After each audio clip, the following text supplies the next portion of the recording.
Hello everybody, welcome back to another video, and we're going to go over our 30-minute game that I played today, and um, let's get started. So I played a Caro-Kann defense, so I was just playing things that I knew, and I ran into sort of a preparation error. Um, so all this is prepared. I chose a trendier line in the Caro-Kann. Um, so all this is preparation, all this is prep, all this is prep. Yeah, okay, so up to here is all prep. And my opponent chooses a3, which is okay, but not the best move. Um, Notice that it's problematic for white to play g4 because I have knight takes e3, which attacks the rook, so white doesn't have time to take the bishop. So it's best for white to capture the knight, and then here, and then I play bishop here. And I have plans such as h5 already in the books, already in the works. So that's, and then to just get this rook into play, and I have all these pieces um, attacking this side. The queen is attacking with the bishop and the rook, and it's going to be really devastating. Um, so that's why g4 is not as good. So a3, better is actually rook c1, where rook c8 happens, and we have something like this.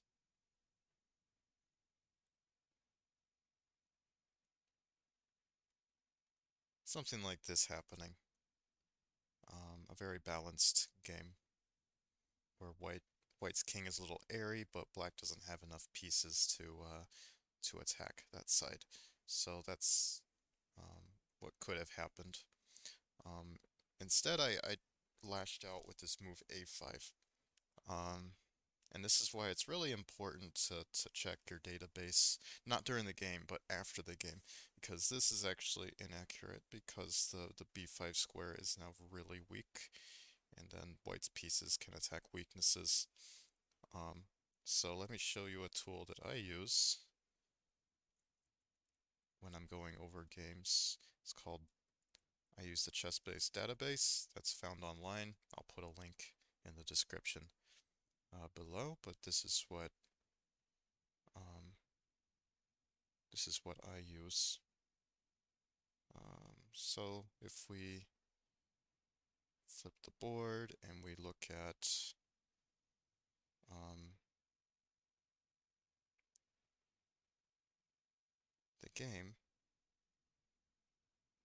which I'm now manually putting in all the moves, and it shows all the moves. Once you activate this little button here, you can see all the moves. You can see all the games that feature these moves, and it narrows down really quickly um, once I get over, once I get a little farther. Knight c3, knight e7, castle, knight to f5. Um, I don't think that's right. I don't remember the game. Bishop e3. Yep. Um, oh, it's black's moved here, here, and here. Now we activate that, and we see only one game we can see in the database from 2009, which ended in a draw. These are master level players. Um, and they played rook c1, rook c8, g4, knight takes, pawn takes, bishop g6, bishop d3, with a very equal, balanced game, and the game ended in a draw a few moves later. If I had seen this, I checked it later on the database and saw this position and thought it was pretty okay for black. And I'll probably go for this next time. Um, but instead I played the weird move, um, a5, a3, and I played the weird, very weird move, a5, and I don't think there's any, yeah, there's no games in with this position at all, because I think it's a definitely inaccurate move. Um, so knowing that, we can use the database to unlock our potential and being a little more prepared. So that's what I wanted to show you. And let's get back to the game. Queen d3, castle. I was really worried about queen b5. Um, wasn't sure what I was going to do regarding this weakness. But he went g4 and we resolved the tension. And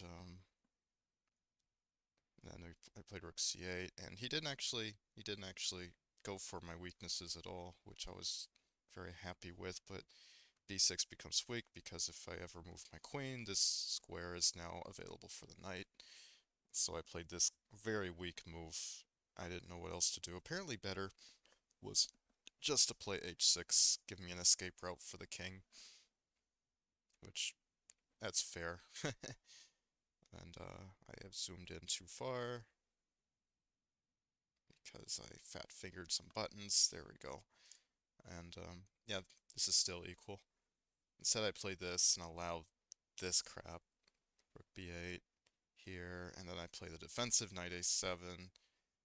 And here's where white starts to get into some trouble because now there's only one move for white to play, that saves the bishop. And queen d2 was not it. Pause your video and see if you can find it.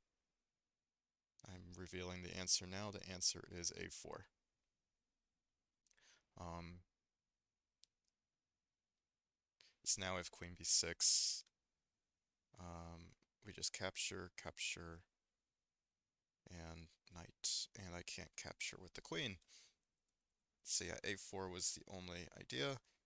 They play queen e2, and they lose their bishop. So here I didn't even have to trade here, apparently.